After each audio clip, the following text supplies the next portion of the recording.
La historia de los humanos es la crónica de sus enemistades. A lo largo de los tiempos, diversos personajes célebres encontraron antagonistas y a ellos se enfrentaron con más o menos fortuna. Lo cierto es que muchas veces una enemistad, una rencilla, provoca que crezcamos, porque ese ansia de repeler la agresión nos hace más fuertes, nos hace más intuitivos, más astutos, y en consecuencia elaboramos los pertinentes vericuetos para conseguir nuestros fines a una costa del enemigo. Conmemoramos el primer centenario del fallecimiento de Julio Verne, el gran autor de anticipación, el creador de la literatura científica, aquel que intuyó, cual Leonardo da Vinci, cómo serían en los años venideros. A él debemos más o menos unos 80 títulos, y todos prodigiosos, todos asombrosos. Se documentó como nadie, y con la presión debida de su editor, el temible Hertz, pues Hetzel la verdad es que lo obligaba a escribir unas 3 novelas anuales. Los contratos eran leoninos. Pero Julio Verne lo cierto es que dio siempre la talla. Inspirado por su autor favorito, Edgar Allan Poe, creó una línea de relatos llamada Viajes Extraordinarios. Por supuesto se basaban o homenajeaban aquellas narraciones extraordinarias del autor norteamericano. Y parece que Julio Verne, un hombre amable, un hombre afable, un hombre discreto, pues no iba a contar con muchos enemigos. Más bien lo contrario. Uno de sus grandes amigos, uno de sus grandes valedores fue, por ejemplo, Alejandro Dumas, con el que se encontró en una ocasión en una escalera. Él iba a una reunión de estas casi secretas, una reunión literaria, donde los jóvenes autores pues alababan a los gobiernos o no. Bueno, pues en una de esas reuniones salía Alejandro Dumas y se topó con el joven Julio Verne. Era en París. Se chocaron, el orondo Alejandro Dumas poco más o menos que miró de forma despectiva a Julio Verne, que por entonces pasaba más hambre que gloria. Y con motivo de una tortilla en la Nantesina, sobre si Julio Verne sabía hacerla o no, esa fue la discusión nimia que tuvieron, pues se creó la verdad que un enorme lazo, una estupenda amistad, y Alejandro Dumas favoreció al joven autor y propició que alguna obra apareciera.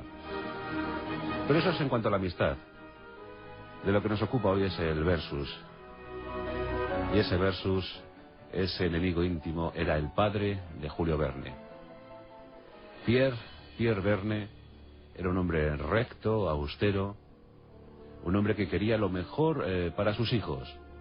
Y eso no era otra cosa sino que estudiaran la carrera de Derecho, tal y como él lo había hecho, se había ganado bien la vida, y por eso pensaba que esa era la mejor fórmula para que sus hijos prosperaran. Aún así, en la casa de los Verne, pues había numerosos artículos científicos, que era la moda, era el fervor, la pasión del momento. Estamos en el segundo tercio del siglo XIX. La revolución industrial era más que un gozoso hecho. Y Julio Verne empezó a empaparse de aquellas revistas, de aquellos artículos, de aquellas emociones del momento. Se pensaba que la tecnología, que la industria lo iba a solventar todo, que conseguiría un mundo armonioso, un mundo en paz y siempre en progreso y prosperidad. Como ya sabemos, nada más lejos de esa realidad, nada más lejos. Pero Julio Verne soñaba, y con tan solo 11 años, acaso embriagado por las latitudes, por los paisajes de su ciudad natal, pues quiso cumplir esos sueños de adolescente, de casi adolescente.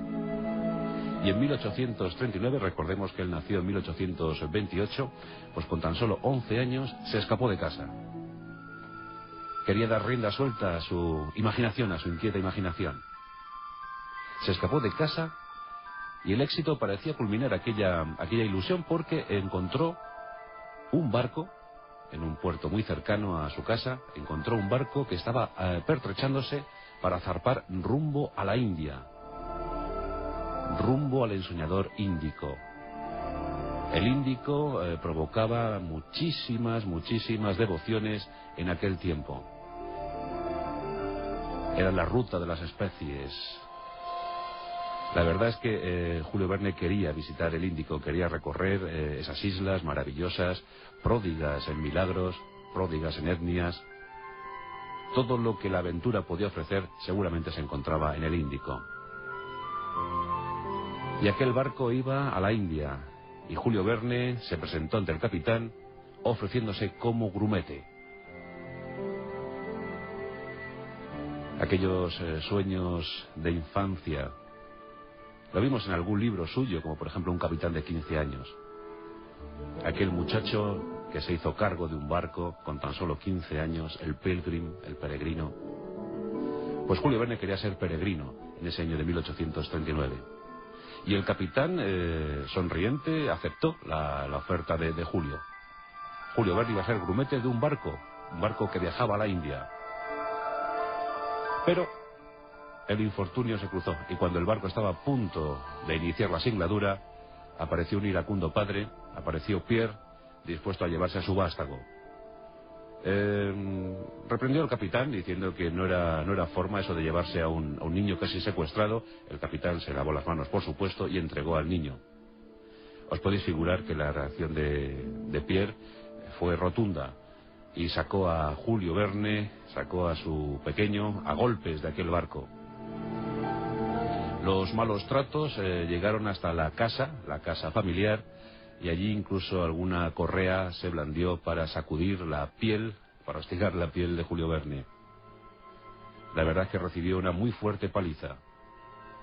Pierre hizo prometer a su hijo, mejor dicho, hizo jurar a su hijo que jamás volvería a escaparse de casa y que jamás volvería a intentar un viaje de esas características. Julio, entre sollozos, juró a su padre que jamás volvería a viajar, que jamás lo volvería a intentar, que solo lo haría con la imaginación. Esa propuesta convenció al padre, y desde entonces la normalidad reinó en el clan Verne, pero lo cierto es que un hondo resentimiento anidó en el alma de Julio. Nunca más la relación con su padre volvió a ser la misma. Pero Julio cumplió su palabra, y en muy pocas ocasiones cruzó las fronteras de su Francia natal para iniciar un viaje. Eso sí, una vez famoso, se hizo con un yate y viajó por todo el Atlántico. Incluso llegó a España, donde fue agasajado, fue homenajeado por su multitud de seguidores. Incluso llegó a visitar las costas norteamericanas. Pero fue uno de los pocos viajes que realizó. Lo cierto es que quedó muy traumatizado por la paliza paterna, por aquel juramento que tuvo que hacer a